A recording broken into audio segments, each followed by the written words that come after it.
And we are recording. So I will do roll call. Barry Johnson, I'm here. Jeff Carter may not be here. We will see. He gave me a heads up. Rick Rosner. Here. Richard Niederberg. Still connecting to audio. We'll come back. Brandon Marino. Here. Julie Houlihan. Here. Scott Mandel. Present. And Richard. Muted. Unmute. Here. Thank you. So Jeff is excused if he can't make it, but we'll just see if he shows up or not. Number 2, approval of January 4th, 2023 Government Affairs Committee meeting minutes. Are there any corrections or objections? Call-in user number 2, are you raising your hand for number 2? Yes, Mr. Chairman. Go ahead. I just need 1 minute. The minutes don't reflect this neighborhood council of Cedar City asking the city attorney to get a work plan of violence restraining order against me because I'm a jerk. I wish that the minutes would reflect that and reflect that Dunn doesn't help you in any capacity. They do whatever it takes to be the biggest shitheads possible. And I thank you, whoever did the minutes, that they're pretty copious. Thank you. Thank you. And do any committee members have any objections or corrections? Hearing none or seeing no hands raised, we will deem them approved. Going on to number 3, update by the committee chair. We had 5 motions before the board last month. The one correcting the Kazu Nori motion from 2021 passed. It was just minor correction on the file number and the address. Our second motion regarding climate action did not pass. Neither did a competing motion from the Sustainability Committee. Our third motion regarding a ballot measure in a special election to amend the charter to make the Ethics Committee more independent did pass. Our fourth motion regarding Dunn reporting back in 45 days on the status of the Community Impact Statement portal, which has been having some problems, that passed. And, oh, we just had 4 motions, not 5, sorry.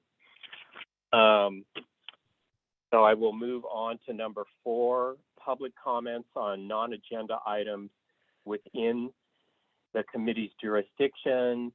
Go ahead, call in user number 2.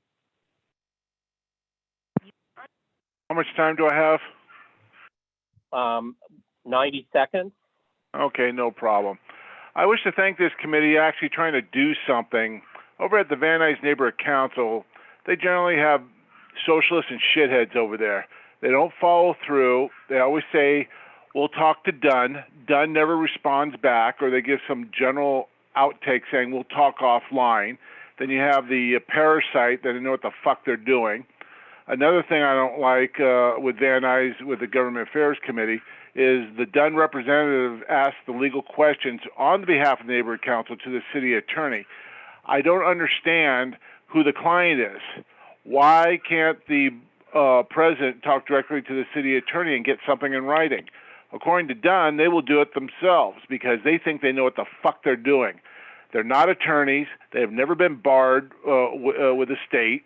They're not even paralegals, so their position is, we asked. And when the biggest problem is, what attorney did you ask? Oh, I can't tell you. That's attorney-client privilege. Well, that means you're the client. Is that correct? And there's just always one thing after another we're done, and these shitheads over in Van Nuys and the socialist president, Kathy Schreiner, she believes in socialism. So I just don't understand. So at least your neighborhood council generally is pretty cool and has some merit. But everything over there is most incredible. Bunch of biggest shitheads you can even find. If they could fuck up a junkyard, they can. Thank you. Thank you, call-in user number 1. Any other public comments? Seeing none, we'll go to number 5. Do we have any responses to public comments within the committee's jurisdiction? I do. Okay, go ahead. Yeah, regarding call-in user 2, what he said, that was a big problem we had with the code of conduct that they're proposing. They don't have any authority. They are in support of the neighborhood councils. It's very clear if you read Article 9 of the LA City Charter, they really have no jurisdiction over us, no authority over us, and no management over us. They are, as far as I'm concerned, they're beneath us. They're here to support us and help us. And time and again, it seems like they're kind of overstepping Article 9. And I know Colin User 2 knows a lot about law, and he's his knowledge about it is vast. But I agree with him on that one. They shouldn't be doing it on our behalf. That's not their job. That's not their charter. So I agree with him 100% on that. Thank you. Anyone else on number 5 from the committee? All right, I will move on to number 6, discussion and possible motion, community impact statement with respect to Council File 22-1476, Brahman, Bonin, Blumenfield, to preserve consistent roadway widths and curb lines on each block, thus eliminating spot road widenings. I hope you all went to the link on this because there's a great photo.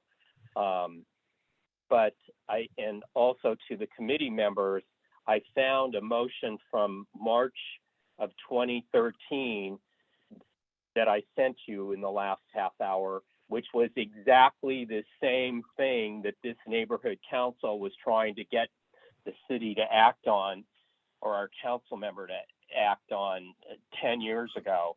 But more, even back then, we were saying Moore Park Street from basically Tahunga all the way to Ethel is the poster child for the in and out curb line, you know, and every time the curb goes in and out, you lose parking. It just makes us look like a stupid city. I mean, it makes us look stupid. That I can't find a better word for it. So anyway, I hope you all looked at the council file. But I just wanted you to know that we were on this 10 years ago and couldn't get any action. Now, Nithya Raman's brought a motion.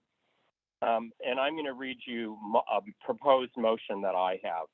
The board of the Studio City Neighborhood Council, SCNC, supports Council File 22-1476 to preserve consistent roadway widths and curb lines on each block to eliminate spot road widenings and have consistent sidewalk parkway widths.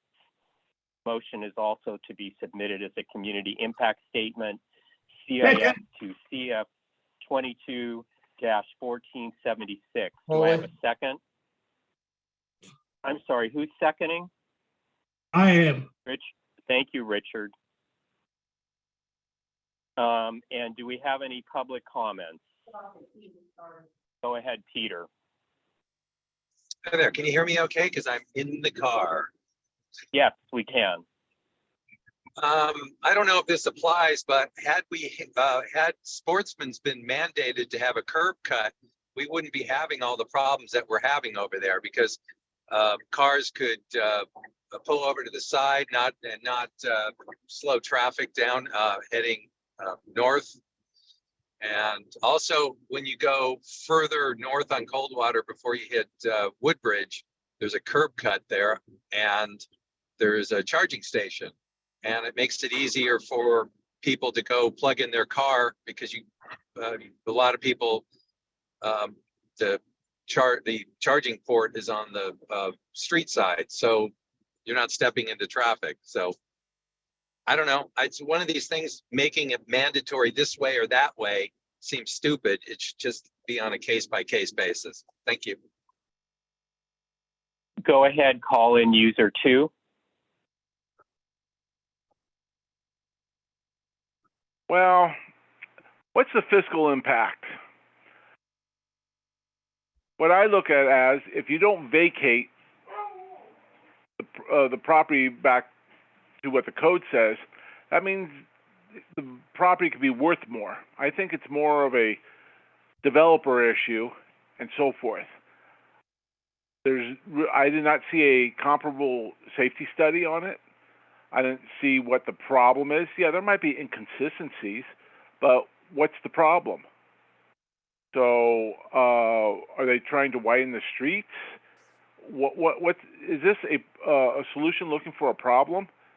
I just don't understand, and it's not clearly stated. It's in my opinion cryptic. Is there something, because I don't see anything under the California Fire Code that this would implement against or needs to be implemented for. I looked under the federal too. I just don't understand all of a sudden. I think it's just to save square footage so they could, anybody that wants to sell the property, they could get more money for it. But I just don't understand. If anybody on the board could sum it up in some type of head notes like Mr. Nuremberg could, I would really appreciate that. But I see the file silent on a lot of underlying issues. Thank you. And call in user, I want to read you the 2013 motion that this neighborhood council did, just to give you some background on something you just mentioned. And the motion said the board of the Studio City Neighborhood Council requests Council Member Paul Krikorian to bring forth a motion to stop curb cutouts. Dedications would still be taken where applicable, but not acted upon until an entire block has dedications taken, and then only acted upon when the area's council member and neighborhood council approve the block-long street widening.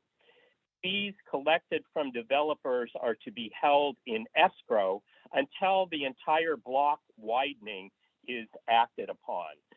So I think what we said there 10 years ago sort of take care of what call-in user number 2 was questioning.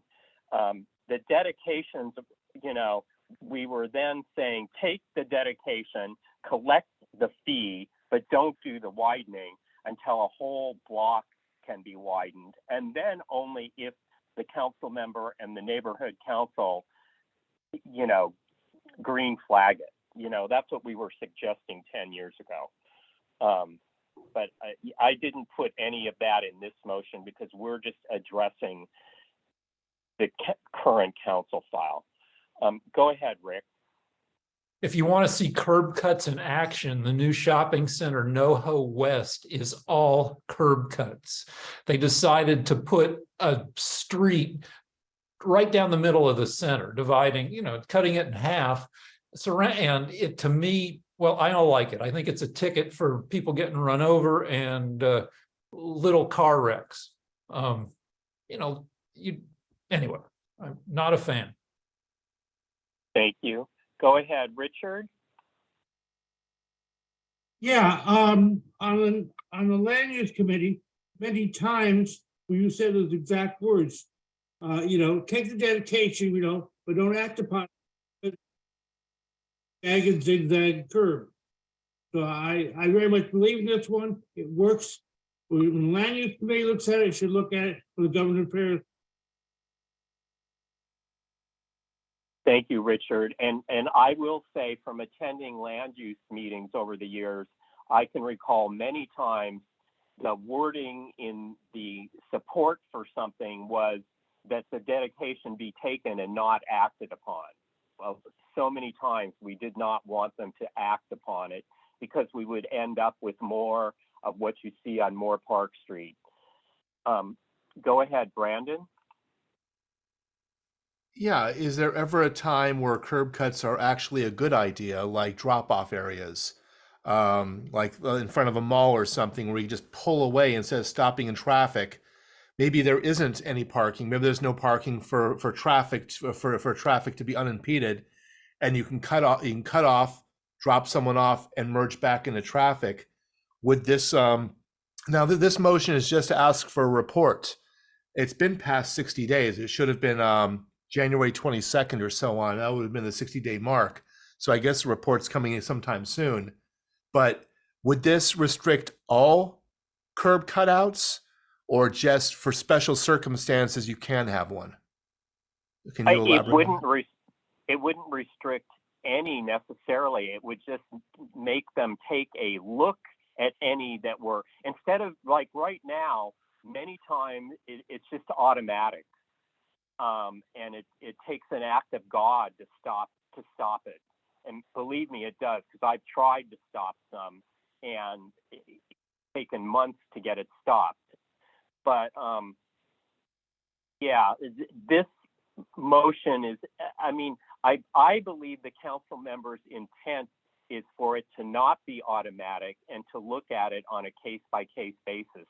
And there perhaps are times, like you say, Brandon, for passenger drop-offs or a right turn lane, you know, like Peter has mentioned, by sportsmen. So there are situations where it could be warranted. So yeah, okay, go ahead, Julie. Thank you. I guess you're touching on what I'm trying to understand is why would they do them? Obviously, Peter mentioned and Brandon a few good reasons why you would have one, but it seems like those should be built into the plans of the business that's there. If you're charging your car, or with the sportsmen's, that should have been sorted out way before. Where are you going to drop off deliveries? I mean, that's insane.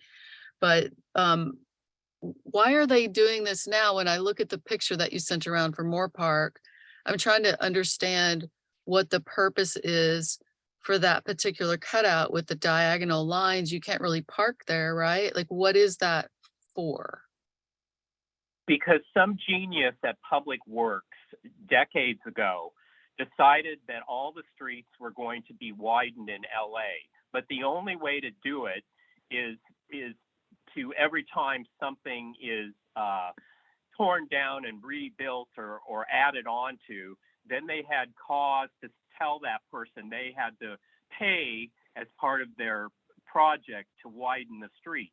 The trouble with that, and we mentioned this 10 years ago, is that it's going to take 300 years for every lot to be redeveloped. And in the meantime, you have the poster child, Moore Park Street in Studio City.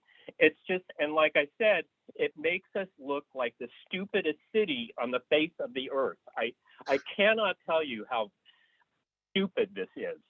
And, you know, Nithya Raman is doing it for other reasons, but for me, it's just stupid that, you know, we were automatically doing this, and that, like we said 10 years ago, take the dedication for when a whole block has been dedicated, and then the neighborhood council, in conjunction with the council member, we said then, should decide if the street should be widened or not.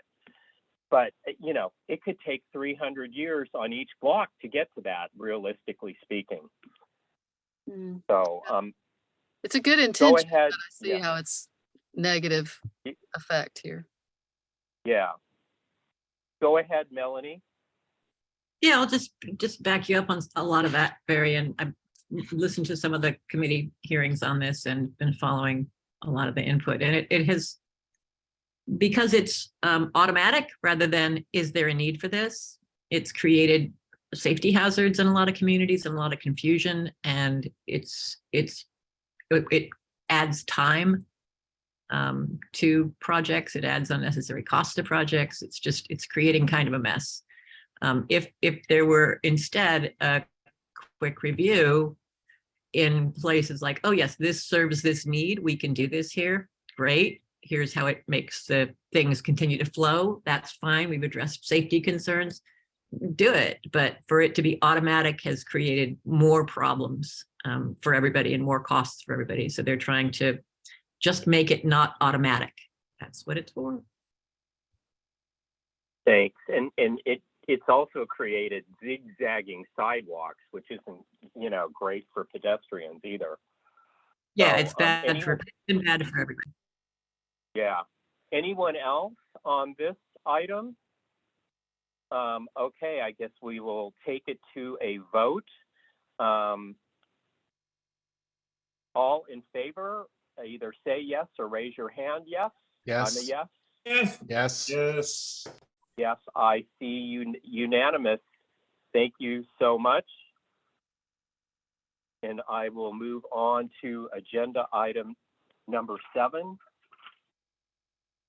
Discussion and possible motion, community impact statement with respect to Council File 22-1070 for the Department of Neighborhood Empowerment, done with the assistance from the city attorney to report on viable legal options for conducting neighborhood council meetings in the future, such as the use of virtual EVG system meetings, the return to in-person meetings, or a hybrid meeting option, including any related legal implications and how these approaches relate to the legal ending of emergency declarations. Do I have a second? Second. Thank you, Rick. So I just want to point out, I don't know if anybody's gone to this council file in the last 2 days, but on Monday, a 95-page report came out on this. So it's going next to one of the new committees, which is, let me read it. It's going to the Neighborhood and Community Enrichment Committee, which when Council President Krikorian became the council president, he gets to create committee names and divide things up, and this is now a new committee. So it is going to that committee. It's hard to say when. I guess I'll go to public comment first. My inclination right now is to perhaps hold off on this and wait and see where it goes in this committee. But let's go to call-in user number 2.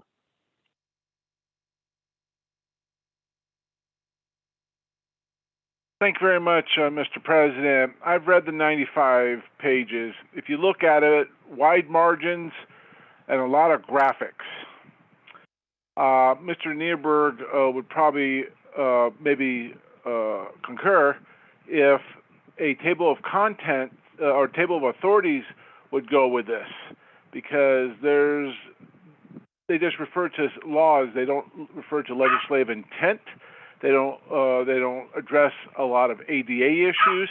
They don't address a lot of Brown Act issues, except for a very minor code section. They didn't provide any Court of Appeal decisions, any interpretations, or anything. One thing they did not do is they did not solicit amicus curiae from the local state bars or other people to be part of and to submit their findings of what litigation they've been in and what this might cause. None has happened. So you get this narrative that they could pivot all they want. But one thing that's really good is everybody's going to have to cough up 10 to 15 grand if they want to go virtual. And my question is, where did that number come up? I suspect it's going to go to a special approval only Beltran done vendor, which they can control everything. I think the report is very dismissive, and I think it should have been written more on the legal thing of an IRAC. That is a legal way to discuss legal issues called issue, rule, application, and conclusion, in which this has not addressed at all. It just asks some very vague questions with very snippet answers. I think it should have been, and Richard Dearberg could correct me if he thinks, I think this should have been more of a appellate brief with a table of authorities than anything else in a table of contents, because this is not a small matter. Thank you. Okay, thank you, call-in user number 2. Brandon, I'm going to go to Peter first so we can finish stakeholders. Go ahead, Peter. Hi, well, since I'm calling in from my car, I'm obviously in favor of either a hybrid or just keep it on Zoom. They should just let the neighborhood councils decide, because each one's going to have its own issues. Also, without doing it hybrid, well, if you do it hybrid or on Zoom, this way caller number 2 can share his feelings about Van Nuys with every neighborhood council, because it's easy to go hop, skip, and jump and join all kinds of other neighborhood councils and also get a feel for what's going on everywhere. I join these meetings a lot of time. I'm working. I have it on my phone. I have it low while I'm working. Something piques my interest and I chime in. To go drive over to CBS, be asked illegally to provide ID against the Brown Act, to go park, drive up 5 floors, then walk down or take the elevator down, get wanded by the sleeping security guard, and walk all the way across the lot. That doesn't sound very appealing to me unless I have lots of spare time. Imagine, these 4.5-hour meetings, and it's going to add 40 minutes to minimum to the life of to the time board members are going to spend on these meetings. Plus, a lot of these board members have never attended an in-person meeting before, and they have no idea how much work it is. There are advantages of it, because it's always good to look somebody in the eye, and that way, when you're yelling at everybody, it's always fun. You get some good video. But I like Zoom. I like hybrid, and to make it all in person wouldn't be my my favorite thing. Thanks. Thank you, Peter. And I totally agree. They have no idea, but they need to have the idea. Our neighborhood council is so dysfunctional because we have not met face to face. Go ahead, Adele.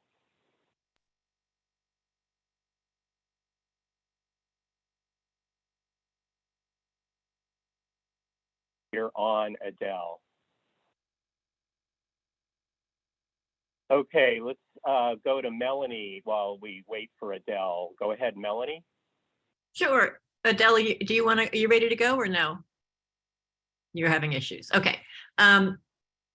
Yeah, I mean, our neighborhood council, unlike a lot of neighborhood councils are held in local community buildings, sometimes in the council offices, facilities that have big meeting rooms, places that are accessible. Ours is not. Ours is just insanely inaccessible to most people. And I get that the board members all have their fun key cards and they can get easy access, unlike the public. But the job is for the public to participate. And if we go back to being 100% in person, I think it's terrible. I hope we can weigh in and advocate for the ability to remain virtual until they can figure out how to provide potential hybrid, or to allow neighborhood councils to choose virtual and or hybrid. And I know there's action going on at the state level, and a number of neighborhood councils have submitted pretty logical, sane CISs weighing in that regard. They've only heard from like 9. It's good for people to weigh in rather than just wait. And I had shared with the president a potential CIS for this. I feel like we should speak up. And I advocate for our ability to remain virtual until a good alternative could be provided. If we do need to go back to meeting in person, I also strongly advocate for finding a different location and working with our lovely board member who has all the hookup on that in the local city property market. But staying at CBS, I think, is exclusionary and a a very bad idea. That's it. Keep in mind that neighborhood councils, many of them pay for where they meet, and they pay for office space, neither of which we pay for in our current situation. And it That's- allows us to use the money, towards other community things. That's correct. But then we're struggling to get community engagement, and we spend the money trying to get community engagement, and we're never going to get community engagement. We never had a shortage of people at our in-person meetings. I think that's going to be different now. People are accustomed to this, but I'm just going to remind you that in any case, it is exclusionary, and the money should be spent to serve the public, and making it an accessible space is a high priority. I get how much fun it is to have your key card, though. Go ahead, Adele.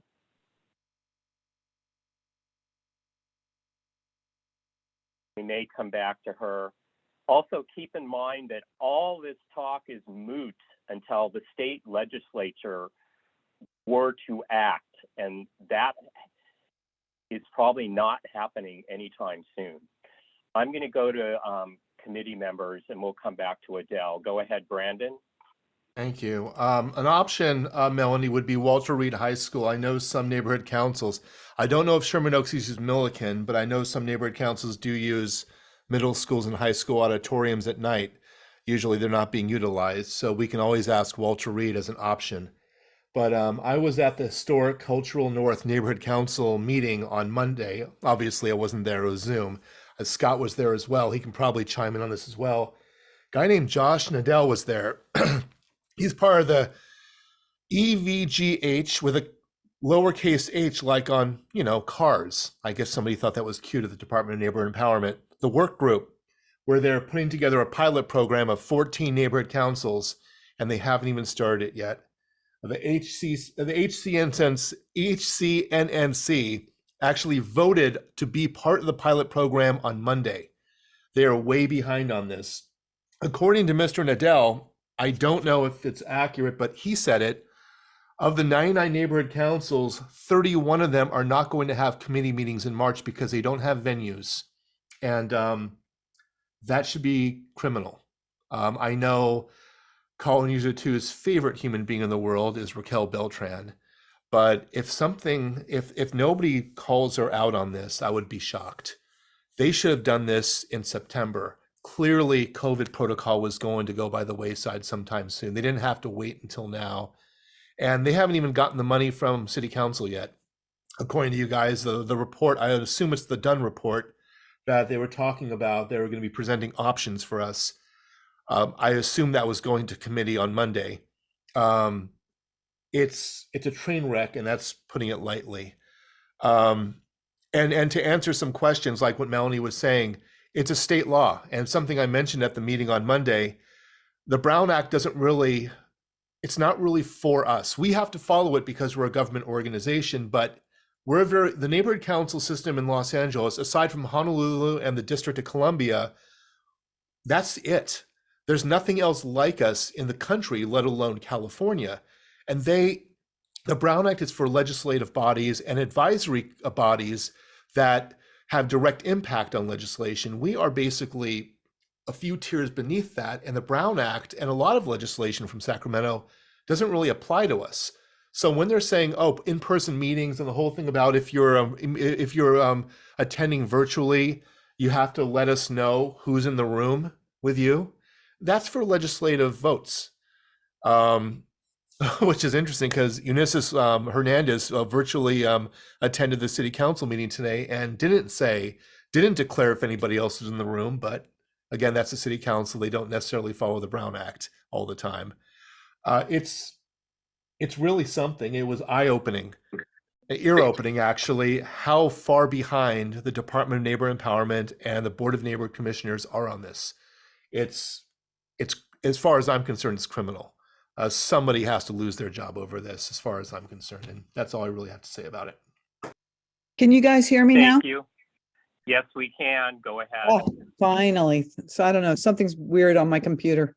Must be Mercury retrograde. Anyway, I just want to make another point. about this that's problematic. Some people are truly immune compromised and they cannot be in a room with a lot of people. And that is a problem. And that should be a problem for Dunn and should be a problem, I don't know, Brown Act, whatever, but it's, it's going to kill the committee work we're doing because people just can't. I mean, I have one of my committee members has got to have an operation and he cannot be around other people. So, and then a couple of other people just can't, for time reasons and work reasons. So I just think it's, we need to have hybrid meetings if we're going to go back to in-person. And I understand wanting to see people face to face, but I also agree 100% with Melanie that it is to go to CBS Radford. What public people are going to actually come and do it's a lot to do that. It's a lot to go there and park and walk. And I mean, I know it's cool and everything for us to be there, but I think its time is over and that we need to have an easier access if we want to have public participation. And also, I would like it. I mean, it would even be great if the committees could meet virtually, and the whole council, the whole board would meet in person. So, and I think there's another problem too, that if you are on Zoom, they won't count you as attending the meeting. I remember reading that somewhere. And so, I mean, there's just a lot of problems with it. And I don't think they're ready to switch at this point. And I encourage this committee to write a CIS in response so that at least we're on record. Thank you. Can I 3 years ago- point of information that really quick, Barry? Can I do that? Yeah. I'm sure Scott's going to talk about that because he was at the meeting too. But you can have up to 3 virtual when they go back in person. I think it's a quorum has to be present in person. You can be virtual up to 3 times, I think, in a 12-month span. But that's state. That's what the Brown Act says, I think. So you could be virtual at a board meeting, but you can only do it 3 times in a 12-month span. And you have to have at least a quorum present in person or there's no meeting. If Scott can probably correct me on this, he took notes as well, so. I was just going to say before we go to Richard, keep in mind that our last in-person board meeting was February 2020, 3 years ago this month. And nobody, if we could go back in time to 3 years ago, no one would have ever said, we're not going to have meetings in person. It just wouldn't have come across anybody's mind ever. And because this has gone on for 3 years and it's become convenient for people to sit in their home and attend a meeting, people have come up with all kinds of reasons why it should be continued. And I get that, but it's still, I think, so important to meet in person. And this neighborhood council did so from 2002 until 2020, so 18 years. Go ahead, Richard.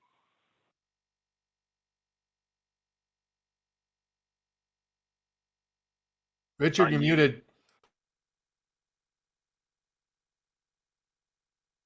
Are you talking to me or the other Richard? I'm talking Richard, to you. oh, there you are, Richard Niederberg. You're muted, Richard. Go ahead. Sorry about that. Okay, I was just concerned with the difference in rules between meeting for a board meeting. A lot of stuff which is important happens in committee, and that's the only time stakeholders can really get involved seriously before stuff is put up to a vote. Same rules for a committee meeting as you do for a board meeting because of the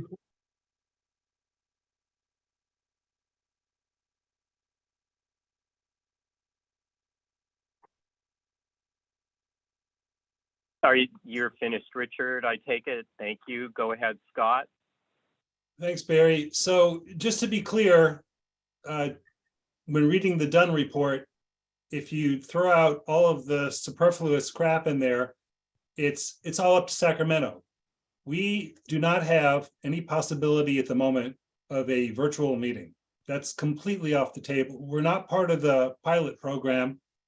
They're not going to have virtual meetings either for quite some time. It's a technical fiasco that they've dipped into, but we're not. It's not even for discussion unless the Brown Act changes, and then we can go completely virtual if the board approves that, or we can go hybrid. Hybrid is off the table. It is not happening anytime, and it will not happen for this board because we won't have the gear, and we won't have, in addition to the 10 to 15,000 that Dunn estimates, we have to use their vendors.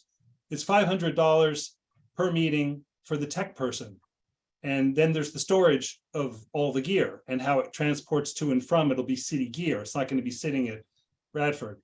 So we're not even to the point where it is an option for us to vote on as far as whether this board will want to go hybrid or virtual. The options in the Dunn report state these very onerous conditions of virtual. They even offer something where the board can all meet together and everyone from the public can meet somewhere within our boundaries if they're all together in a public place, so we don't have to see them.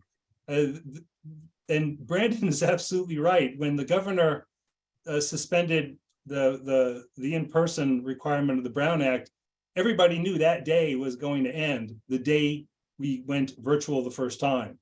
So we're so far behind. We all heard our NEA at the last board meeting. He had answers to no questions whatsoever. It's not him. It's coming from Dunn. They can't even give us the COVID protocols because we're city volunteers are still required for the city COVID requirements that are in place right now. So we're going to have to prove vaccinations and have negative tests if we don't have our vax cards. And it is such a complete, what I'm trying to do is get a city approved vendor to record our meetings so we can post them on YouTube. So there is a record of what we've done, because when we're in the committee, the board isn't going to get a chance to see it. And I can see that there are board members who are also on committees, multiple committees. So you're going to be going to the lot multiple times in March. Or if you can't make it, for a board member who wants to see what happened tonight, they go on Zoom and they see what we did. Before we had Zoom, the meetings were videotaped and posted on YouTube. We don't have someone to do that. I'm getting prices.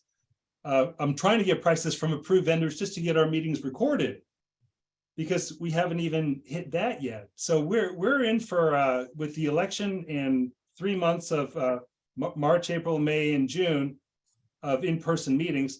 So it's all up to Sacramento. They'll change the Brown Act or they won't, but we're still going in person because we won't have the gear.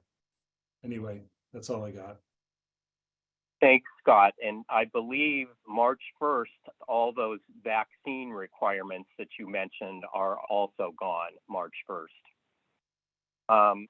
So we've been through the public on this item. I'll go back to the three of you that have your hands raised if you absolutely want to, but it's 1 minute this time because we've heard from everyone already.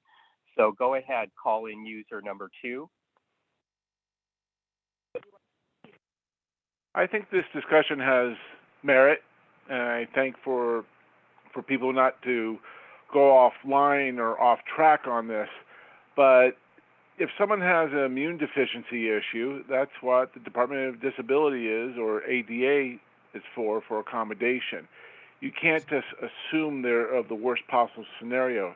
You know, what happens if there is a nuclear explosion? Do we need does this board need to be prepared for that and have a scientist on the thing? You got to look at the core of the issue, then you go out from there. You can't, it's no problem to say, well, there might be some ADA issues. You address that. That's not a problem, but that's not a mainstay of everything. And then, you know, if you start doing these what-if things, you're going to get more goat puppet. Thank you. Go ahead, Melanie.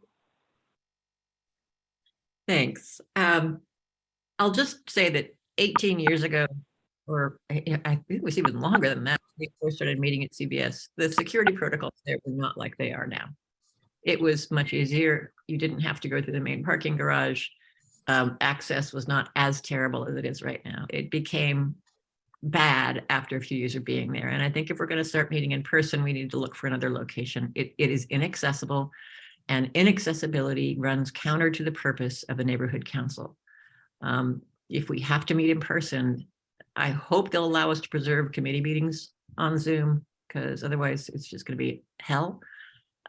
But if we have to go back to meeting in person, I really recommend that we start using our resources to search around and identify a more accessible venue for us to do so.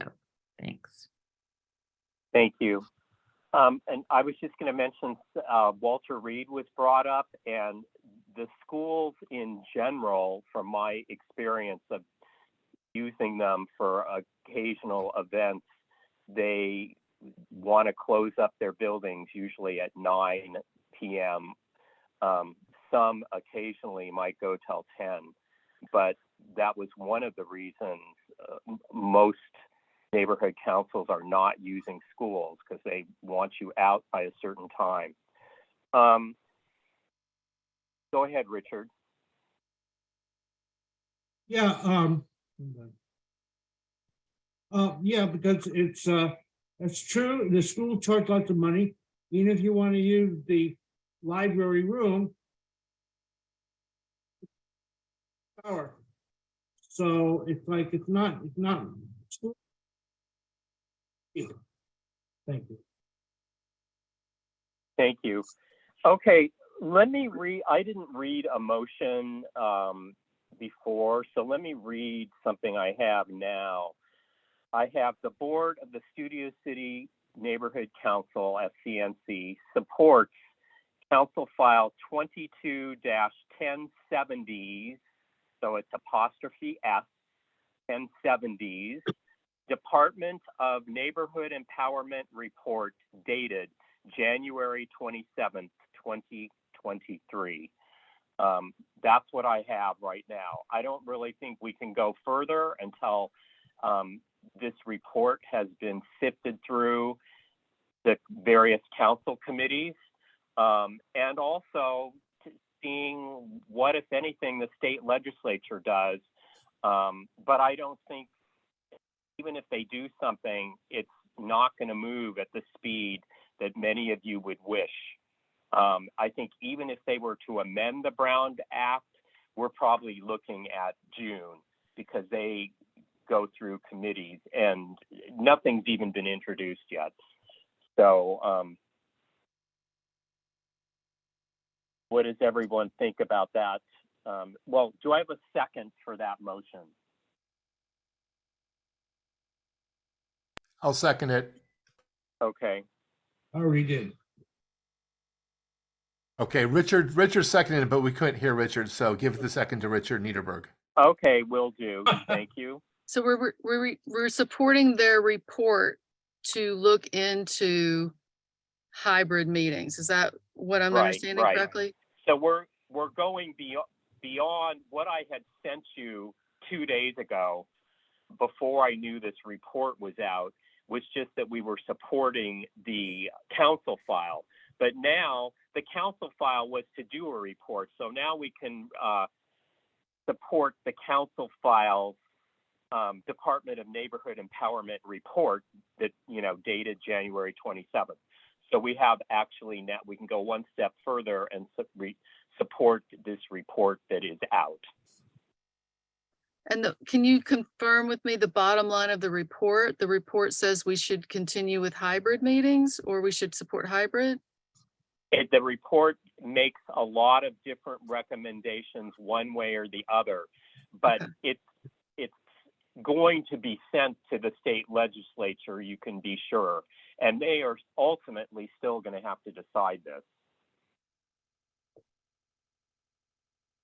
So I just think it's as far as we can go at this point in time until it's going to go to probably 2 or 3 different committees, and it's on its way to the first one,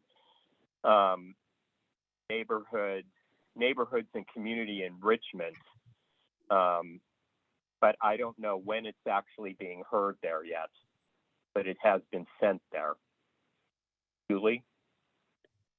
Yeah, I just want to say that I'm of two minds about this situation, because I do understand that in-person meetings are preferable in certain ways and for a lot of people. But I'm sitting on a mixed stage right now. I'm taking, a break from what I'm doing, and it's difficult for certain people to be there in person, or if you travel for work. And I'm thinking personally of people that might want to run for the council, that always have to be there at a certain time, that might work at Sony, or they might work somewhere across town. And I think you're going to limit people that are able to even be on the board or to run if you have to be there in person every time. So, I see both sides of this coin, and I'm willing to support this measure just to see what they could do to accommodate more people. Thanks. And by the way, it's a shame that when you all ran last time, that it wasn't pointed out to all the candidates that we were in a temporary situation. And even back then, the emergency could have theoretically ended a year earlier.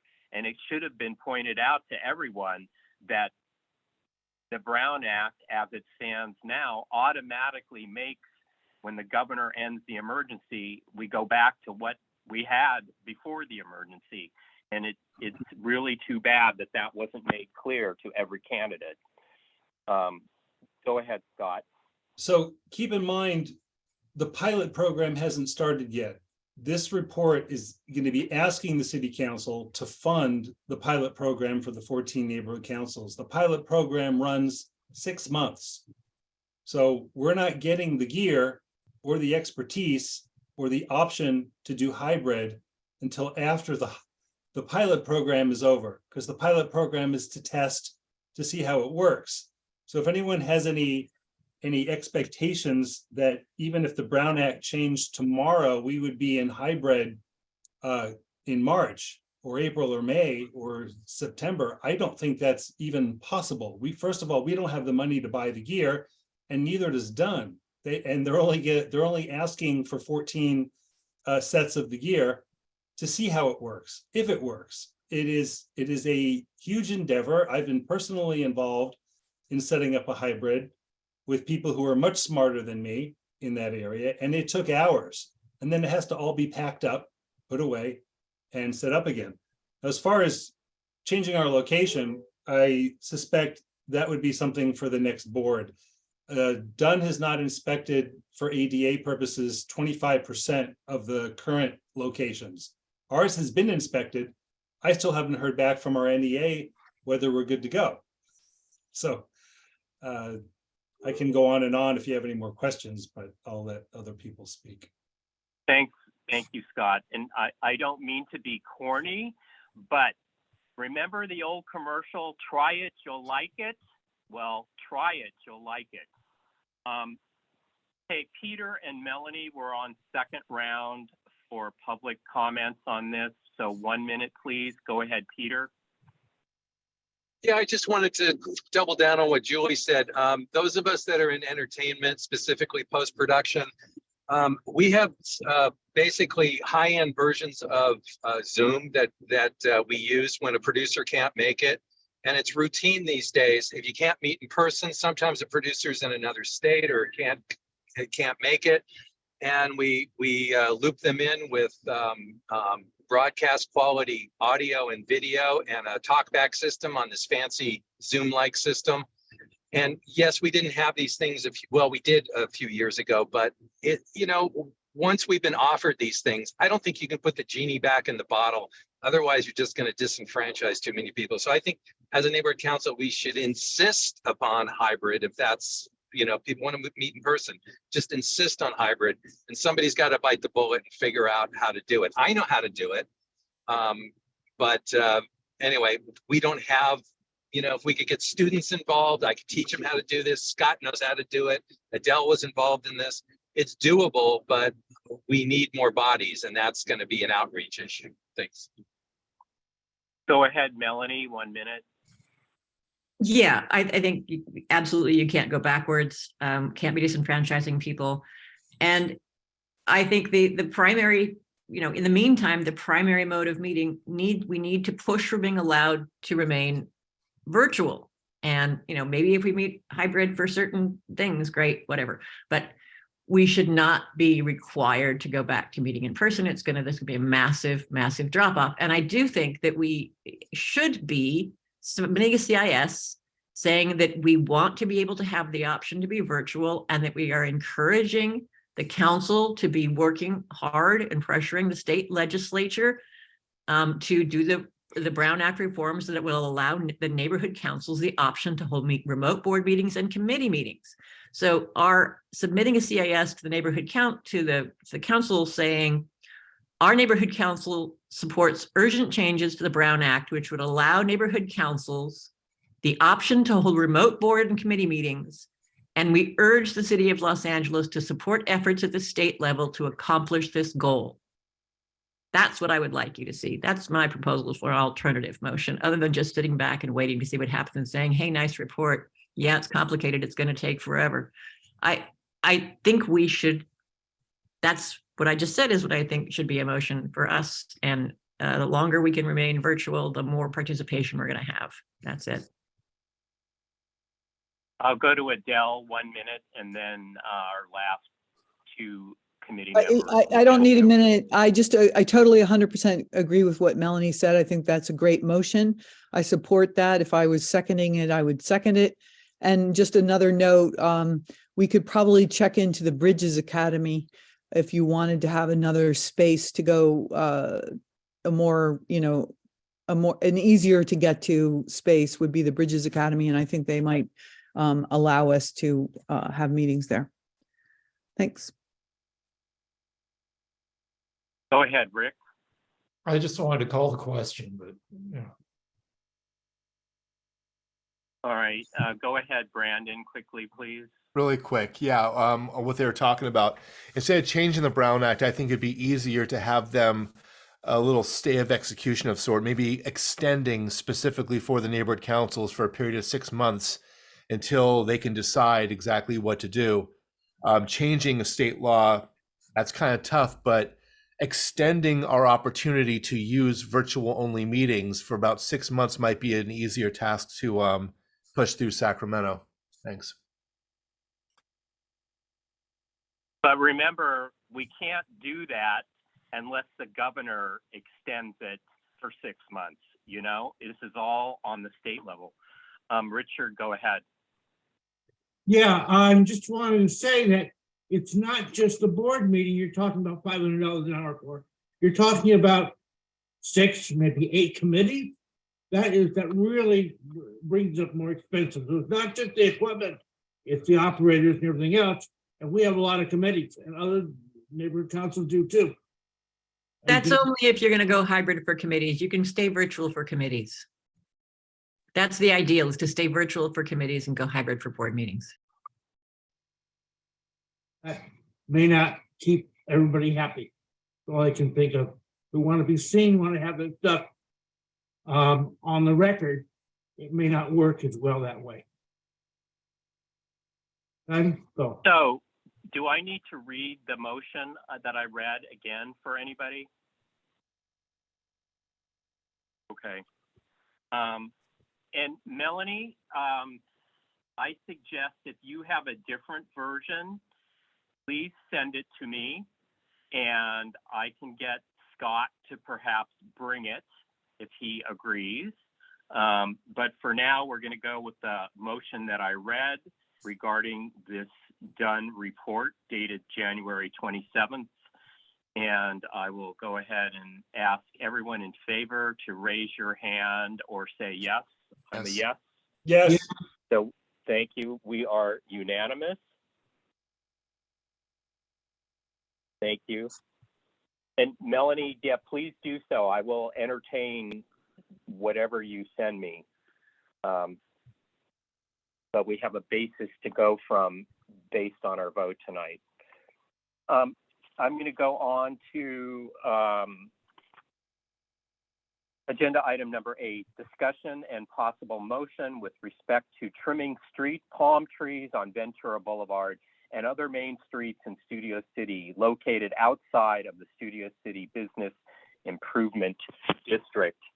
And I didn't send you all this, but I was just going to mention, I found from February 20th, 2013, the last time the Studio City Neighborhood Council actually allocated money to do this street palm tree trimming back then. And that was all the areas on Ventura outside of the bid. So it's basically Lankershim to Carpenter and Coldwater to Ethel or Fulton. And that's the last time they were trimmed. Yet if you look at the bid, they're trimming them once a year, and those palm trees in the bid look immaculate, and the ones outside of the bid look horrible, and they're probably, you know, rat infested. So that's where this motion's coming from. And in the last 10 years, I just want to say, David Rue and Tom LaBonge in Sherman Oaks in the last 10 years actually used council funds to trim the palm trees in Sherman Oaks. So the Sherman Oaks Neighborhood Council never even allocated money like we did 10 years ago. So that's why I will read you the motion, and this motion would go to LADOT and Councilmember Rahman. So here I is the second it, motion I motion. have. Well, let me read it I so know. everyone here can hear it. Thanks. The Board of the Studio City Neighborhood Council, SCNC, requests Council Member Nithya Rahman and the Los Angeles Bureau of Street Services - Urban Forestry Division to trim the decades-old dead palm fronds from the street palm trees on Ventura Boulevard and other main streets in Studio City located outside of the Studio City Business Improvement District. Do I have a second? Yes. Second from Richard. Thank you. Do we have any public comment on this? Not seeing any, or press *9 if you're on the phone. Go ahead, Chip. Hello, everybody. Thank you, Barry. I noticed yesterday or the day before when we had those heavy winds, in addition to being unsightly, as Barry's brought out, I saw a number of pedestrians literally have palm fronds rain down on them as they're walking on the sidewalk. So there is a legitimate public hazard, which might actually give some more impetus than just the aesthetics of trimming the palms. That's what I got. Thank you. Thank you. Any committee members? Go ahead, Brandon. Just to rub salt in the wound, Barry, along Ventura Boulevard and Sherman Oaks, they just trimmed the palm trees just a few days ago, right along Ventura Boulevard, west of, I don't know, Fulton. So they did them all. So there you go. However, we don't know if CD4 paid for it, but we certainly will check in and find out. Go ahead, Julie. Thank you. And I think what Chip said is absolutely a great point, because I know at a lot of like hotels and resorts, that's a insurance liability because people can get hurt with those fronds. So it is a safety situation. And I would just add to that, I would hate for us to use our money to pay for that. I think the city should pay for that. Absolutely. Thanks. So based on what Chip said, I'm just going to add a sentence to this that says this is also a safety issue from falling dead palm fronds. And that way, the council member, we'll get it further, I think. And I will investigate who paid for that trimming, because if it was her office, then that gives us that much more basis to ask to have it done. Okay, do I need to read the whole thing again, or does everyone's got it? Okay, so I will take the vote. So all in favor, raise your hand, yes, or say yes. I'm a yes. Yeah, Yes. Thank you. We are unanimous. Thank you all. question. Yeah. On studios, on Ventura Boulevard in Studio City, I think that our Tuesday is not in at Fulton. It ends at that block, which is before Fulton, about Woodbridge or something like that, which is technically I think that's where we end right there. Okay, thanks. All right, I'll move on to number 9. Do we have any comments from committee members on subject matter within the committee's jurisdiction? Nobody? I'll go ahead, Brandon. Yeah, really quick. I know outreach is tomorrow, but the way the scheduling is, your next Government Affairs Committee and Transportation meeting will be March 1st, and the next outreach will be March 2nd. What I'm going to propose, Julie's here, she's part of outreach as well. I'm going to try to get one additional outreach meeting on February 28th, which would be Monday, just to sneak it in under the March 1st deadline. Just because it really doesn't matter. It's a few days. It's no big deal whether I have it on the 28th or March 2nd, but it is a big deal because it's still in February. We could still have it virtually. So what I'd recommend, Barry, if you want to, I don't know if you're capable of doing it. I don't know what your schedule is like. You can move Government Affairs and Transportation back one day to Tuesday, which would be the 29th of February, and we would still be in compliance for a virtual meeting if you so choose. It's not. There is no 29th. It's the 20. I mean the 20th. I'm sorry, the 27th and 28th. I'm sorry. It's Tuesday the 28th and Monday the 27th. So actually, I'm already planning both meetings in the conference room, and Scott has already provided me with agenda templates. So I will, and that's part of my number 10 is just letting everyone know that barring any kind of, last minute emergency on the part of the state, I am planning for GAC to meet at 6 p.m. in the conference room, the Studio City Neighborhood Council Office conference room on March 1st. And all of our committee members have passes to get in. The studio lot is already aware of these meetings and will let people park, members of the public park in the parking structure. You all with your parking passes, with your IDs, can come in the main Radford entrance and you can park near our office. Any parking spot in our area after 5 p.m. can be used. So can I ask you something, Barry? Yeah. It's closer to actually park on the street and go through the main gate than it is to park in the parking structure and walk Gilligan's Island Way all the way to the office. Would it be easier? I don't know if the meters are at 6 o'clock meters or 8 o'clock meters just outside right along Radford. But if it's 6 o'clock meters, are you saying for members of the public? Yeah, for members of the public. Is it easier just to park on the street and go through the main gate? No, because anybody without an ID has to go through that parking structure and go through a metal detector. Oh, okay. You don't with that badge. Okay. And yes, Rick. Yeah, I know. I'm sorry, I got to go deal with mother-in-law funeral stuff. Thank you, guys.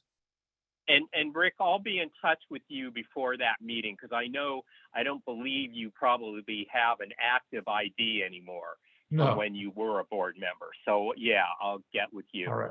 Thank you. See you. See everybody, ladies and gents. Thanks. Bye. So that's the plan right now. And just for any of you that are chairs, like Julie and Brandon, I believe, and Scott can verify this, I think Scott is going to have a meeting of chairs in the conference room, just so you all know you know, what's in the conference room and the combination to open the door and stuff like that. So Scott will announce that one of these days, right, Scott? Very soon. Okay. All right. We So, cannot do that virtually. We have to do that in person. well, you want to see the room anyway. I'm kidding. Yeah. Okay. All right. So I'm going to move to adjourn. Do I have a second? You do. Second from Richard. Thank you. All in favor, raise your hand or say yes. I'm a yes. Yeah. Thank you. We're unanimous. Thank you very much. See you next month. Thank you, Barry. Good night. All right. Thanks a lot. Bye. Right.